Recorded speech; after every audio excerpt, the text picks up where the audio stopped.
We've now seen that simple process of setting up a VSTi. I'm going to expand on that a little bit more here, so that you can see further controls available to us, not only for sustaining what we've done with the VSTi setup, but also if we want to substitute, either by deleting the existing VSTi or simply replacing it with another. First up though, I just want to tidy up my user interface. Well, when I say tidy up, reorganize again.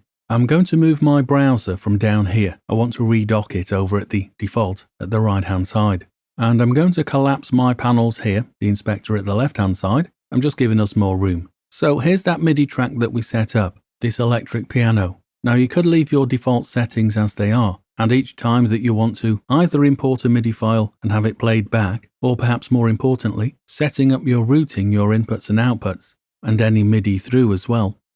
You could leave all your default settings as they are and then manually go through by clicking the appropriate buttons here. You'll see this in a moment, but you could go through manually doing this each time. Or possibly if you want to set a preference up, come up to Edit and then down to Preferences. Consequently now within the main MIDI category here, if you drop down to Playback and Recording, to make things simpler for you, make sure that checkbox there is checked. Allow MIDI recording without an armed track.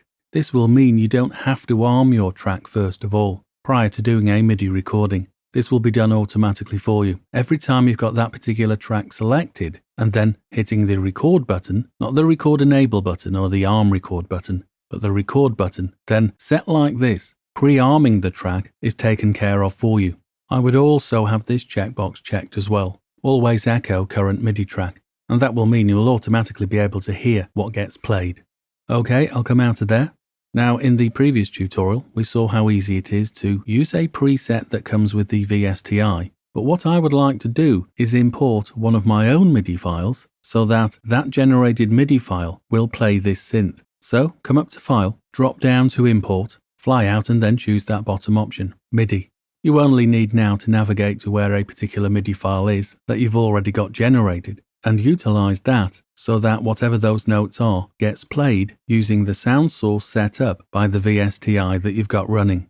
I'm going to select this one, Jazz Piano, and open it. I now see it placed on my timeline on that particular track, the VSTi MIDI track, because I had it selected. I can see the performance is full length, but if you can't, you might want to zoom in or out by using these buttons here.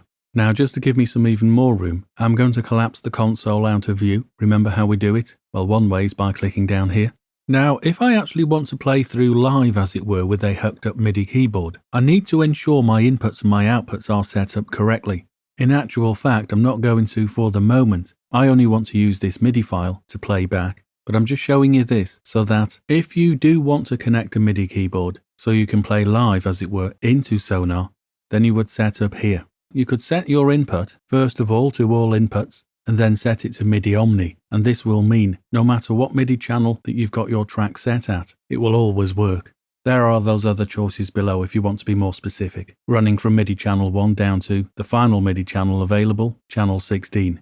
You don't need to set any of that if you set it to Omni. Sonar will take care of it for you. It will receive generated MIDI input coming out of your externally connected MIDI keyboard at whatever channel that you've got that set at.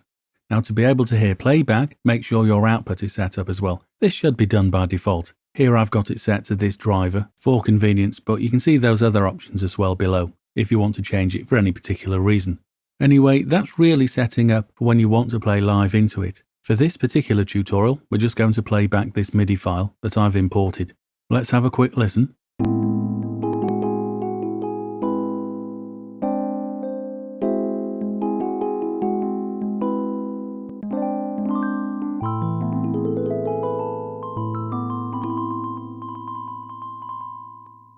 Okay, simple enough. The imported MIDI file now plays back to whatever VSTi that we've got set up. In this case, it's this one, this electric piano.